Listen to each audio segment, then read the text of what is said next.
Have you ever wondered why you consistently choose soda over water, even when you know better?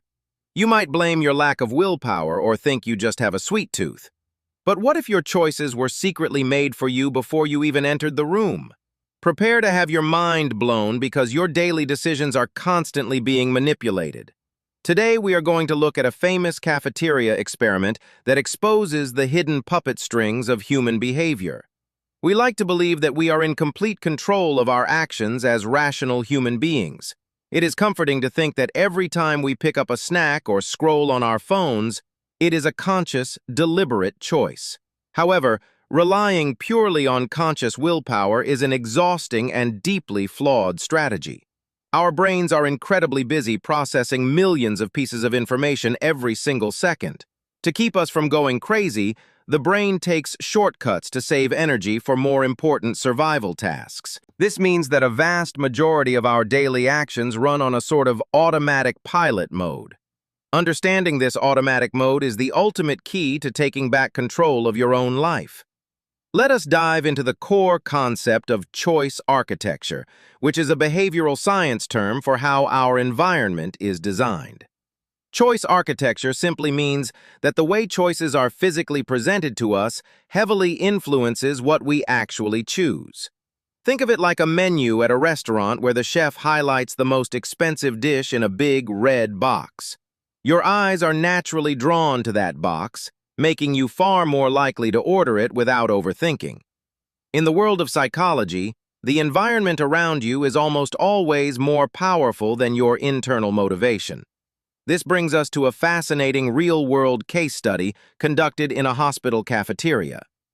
Researchers wanted to see if they could improve the eating habits of thousands of staff and visitors without changing their willpower. They did not ban unhealthy drinks, and they did not put up posters preaching about the dangers of sugar.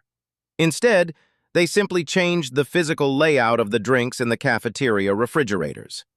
Initially, the refrigerators right next to the cash registers were filled exclusively with soda. If someone wanted bottled water, they had to walk out of their way to find it in the back. The researchers tweaked this setup by adding bottled water to every single refrigerator, including those prime spots by the registers. Furthermore, they placed extra baskets filled with water bottles throughout the entire food service area. What do you think happened after this tiny, almost invisible change was implemented? Without a single word spoken or a single rule enforced, human behavior drastically shifted. Over the next several months, the sales of soda dropped significantly across the board. Meanwhile, the sales of bottled water skyrocketed, simply because it was suddenly everywhere. This phenomenon is driven by a biological principle known as the path of least resistance. The brain naturally gravitates toward whichever option requires the absolute minimum amount of physical and mental effort. In the original setup, grabbing a soda was frictionless and required zero extra thought or physical steps. Finding water required searching, walking, and making a conscious, energy-draining decision to ignore the convenient soda. By making water just as accessible, the researchers completely removed the friction from the healthy choice. This proves that people often do not choose items based on what they actually want deep down in their hearts. People choose items based on what is directly in front of them and easiest to grab.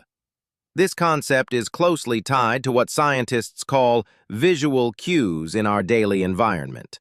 Visual cues are simply objects or signs that trigger a specific thought or action in your brain. When you see a plate of cookies on the kitchen counter, that is a visual cue prompting you to eat.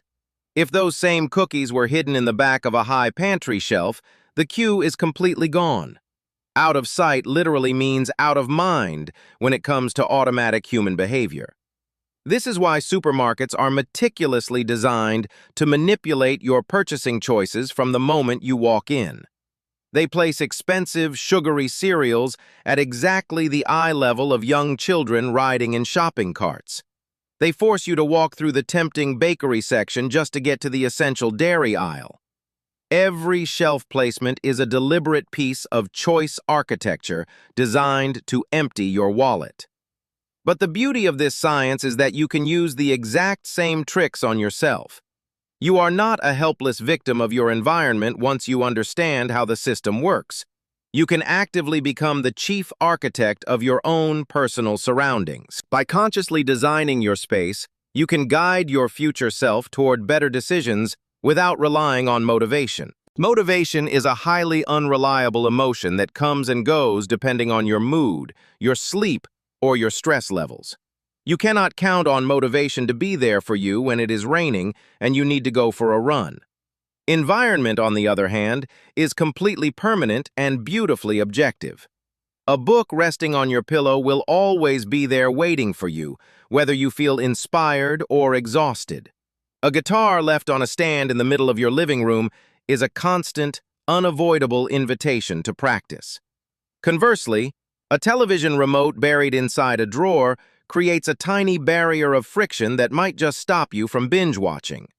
The secret is to align your physical space with the long-term goals you desperately want to achieve. If your environment is fighting against your goals, you will eventually lose because your willpower is a limited resource. Just like a battery, willpower drains slightly every time you are forced to make a difficult choice or resist a temptation. By the end of a long, stressful workday, your willpower battery is completely empty. This is exactly when your brain reverts to its default, lazy programming and looks for the easiest dopamine hit. If your living room is designed perfectly for laziness, laziness is exactly what will happen. But if your living room is designed for productivity or relaxation without screens, you will default to better habits. You must stop trying to change your inner character and start changing the outer landscape of your life. This shift in perspective is incredibly liberating because it completely removes the heavy burden of guilt. You are not inherently weak. You were just playing the game of life on a wildly unfair difficulty setting.